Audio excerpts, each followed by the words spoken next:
The ACT Party says removing tangata whenua from freshwater management would speed up the consent process and make it cheaper for ratepayers. They are leading a national petition to scrap Te Mana o Te Wai and remove national freshwater bottom lines, arguing that these spiritual and nationwide mandates drive up costs, muddy consenting processes and undermine local control. They want regional councils empowered to set scientifically based standards tailored to their communities. Agricultural spokesperson Mark Cameron highlights the burden on farmers, requiring cultural consultants, cultural monitoring, and dealing with unclear spiritual Māori measures, which amounts to spiritual malarkey, dreamed up in Wellington. Adding instead of clear metrics like nitrate levels or sedimentation rates, councils are being asked to assess spiritual values that cannot be measured or contested. And Mark Cameron joins me now. Hello, Mark. Hello, Leah. How are you? I'm good, my friend. I know you were at Field Days, and I hear it went really well, but we're going to talk about that a little later on. You've called Te Mana o Te Wai spiritual malarkey. Can you explain that?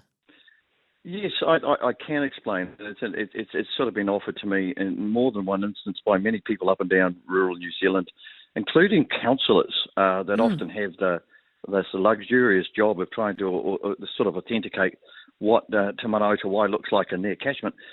There's all these spiritual amorphous overlays over freshwater assets. Now, they have said to me, including the farmers in their regions, that it is malarkey, that when it comes to understanding causality, cause and effect with freshwater assets, natural assets in the local environment, having the spiritual overlay where they have to authenticate what is the mana of the water or the mauri of the water or all in sundry is exceedingly difficult. Now, I'll just make a couple of observations. The more that we constrain rural New Zealand, the sort of backbone, the economic backbone of the country as it were today, the worse we make it for all New Zealanders. Now, I'm asking, and this petition is asking to seek the insights of all New Zealanders as whether we keep this stuff or not. I maintain, and my party certainly maintains, it's fiscally onerous. And if the council start to operationalise it, how on earth are catchment groups going to understand what is the life force of water? I mean, this is what it comes down to. So, in layman's terms, Mark, and I'm sure there's different examples that you might be able to give, but so you're saying, because when I looked at this, farmers could be required to have a cultural consultant or a cultural monitoring of it. So if they want to do something with the water, the iwi has to have a say. Is this what we're talking about? Well, what it had come down to, in some instances, there was cultural overlays over the freshwater use in a catchment group. And I'll give you one example. Farmers had said to me, to alleviate flooding, they would get into a shallow creek, as it were, a shaled creek, and remove sediment or stone buildup with consent from the council to have to undertake this practice. The council would then have to go off and consult with iwi to make sure that there was no spiritual implications that were being eroded in this instance. Now, if I may, I always go follow the money. I mean, this is exorbitantly expensive anyway, and then you have ratepayers trying to go about their dutiful business, as it were, seeking council consent if it is necessary, and then all of a sudden there's this extra layer of, well, who is it offending? And Leah, this is the big problem. Yeah. We as a country spend $2 billion on consent through the RMA process. Now, if you hone in on the freshwater side of it, there's too many people that have right to object on what private citizens are doing on their own property. We do have discharge limits that should be set, I maintain, by councils and local catchment groups, because they take in localism, local rainfall, certain topography, certain soil types. You go to the Canterbury, they have a nitrate problem. We don't have a nitrate problem in Northland. So it speaks to localism and local-led solutions being the best for outcome. And I sadly think in this instance, we found ourselves now having to be signed off by various interest groups that have a cultural or a spiritual aspect or lens over everything we're doing, and it's harming rural New Zealanders. I.e., they're getting paid. It's Yes. a grift.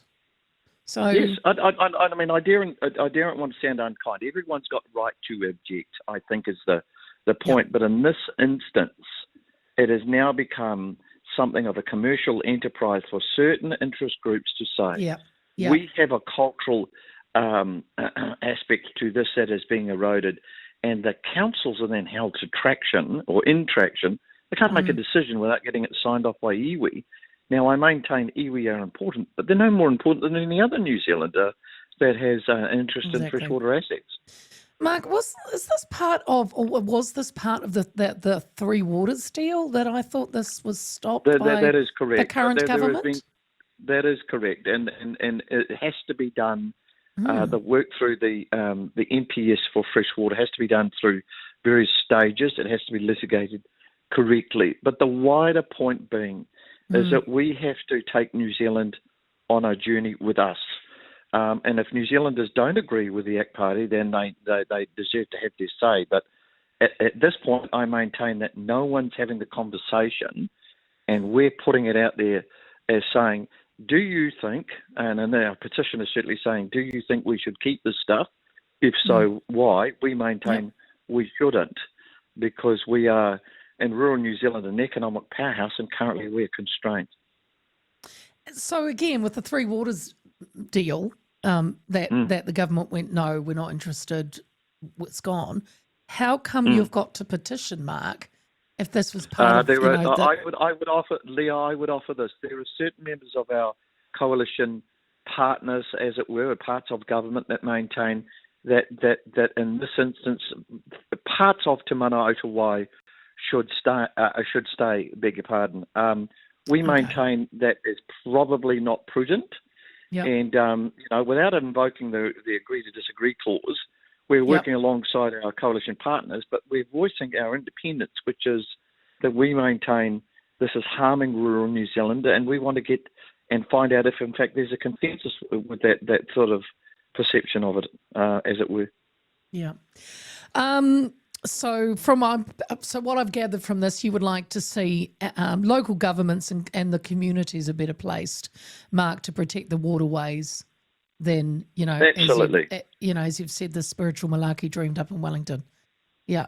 Absolutely. And if I may, yes, absolutely. I do maintain it is malarkey because, I'm a fairly devout sort of guy, and if I want to enjoy some degree of spirituality, I go to church. I don't interfere in freshwater assets around New Zealand. And a couple of observations, Leah, if I could be so frank. I mean, I spent time with Tracy Collis, one of the mayors up in the Tararua district, and then you're down with Helen Lash in the Hokitika region. Now, they're both mayors that I have a lot of respect for in their former and current roles.